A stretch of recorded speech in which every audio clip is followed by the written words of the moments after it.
ദുഃഖവെള്ളി ആചരണത്തിന്റെ ഭാഗമായി എഴുകുംവയൽ കുരിശുമല ചവിട്ടാനെത്തിയത് 1 ലക്ഷത്തിലധികം വിശ്വാസികൾ. ഇടുക്കി രൂപതാതല കുരിശുമല തീർത്ഥാടന കേന്ദ്രമായ എഴുകുംവയൽ കുരിശുമലയിൽ രൂപതാ മെത്രാൻ മാർ ജോൺ നെല്ലിക്കുന്നേലിന്റെ നേതൃത്വത്തിലാണ് പീഡാനുഭവ യാത്ര നടന്നത്.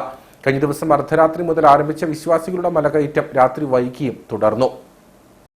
തീർത്ഥാടക ദേവാലയത്തിലെ ദുഃഖവെള്ളിയുടെ തിരുക്കർമ്മങ്ങൾക്ക് ഇടുക്കി രൂപതാ മെത്രാൻ മാർ ജോൺ നെല്ലിക്കുന്നേൽ മുഖ്യ കാർമ്മികത്വം വഹിച്ചു. രൂപതാ മെത്രാൻ നേതൃത്വം നൽകിയ പീഡാനുഭവ യാത്രയിൽ സംബന്ധിക്കുന്നതിനും കുരിശുമലയിലെ തിരുസ്വരൂപങ്ങൾ ദർശിക്കുന്നതിനും വിവിധ സംസ്ഥാനങ്ങളിൽ നിന്നായി ലക്ഷക്കണക്കിന് വിശ്വാസികളാണ് എത്തിയത്. ഇടുക്കി പാർലമെന്റ് മണ്ഡലത്തിൽ മത്സരിക്കുന്ന ഡീൻ കുര്യാക്കോസ് എംപിയും മുൻ എംപി ജോയ്സ് ജോർജും പിതാവിനോടൊപ്പം പീഡാനുഭവ യാത്രയിൽ പങ്കുചേർന്നു. കുരിശുമലയിലെത്തിയ മുഴുവൻ തീർത്ഥാടകർക്കും നേർച്ചയും കുടിവെള്ളവും വാഹന സൗകര്യങ്ങളും ഒരുക്കിയിരുന്നു.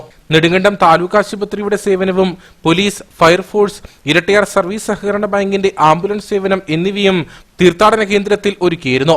തീർത്ഥാടക ദേവാലയത്തിൽ കരുണ ഡിവൈൻ ധ്യാനകേന്ദ്രം ഡയറക്ടർ ഫാദർ ജെയിംസ് മാക്കിയിൽ പീഡാനുഭവ സന്ദേശം നൽകി. ദുഃഖവെള്ളിയോടനുബന്ധിച്ച് കട്ടപ്പനയിൽ നിന്നും നെടുങ്കണ്ടത്തു നിന്നും ഓരോ മണിക്കൂർ ഇടവിട്ട് സ്വകാര്യ ബസ്സുകളും KSRTCയും കുരിശുമലയിലേക്ക് പ്രത്യേക സർവീസ് നടത്തിയിരുന്നു. തീർത്ഥാടക ദേവാലയ rector father George Pattathekkuzhi, general convener Johnny Puthiyaparambil, കൈക്കാരന്മാർ തുടങ്ങിയവർ പരിപാടികൾക്ക് നേതൃത്വം നൽകി.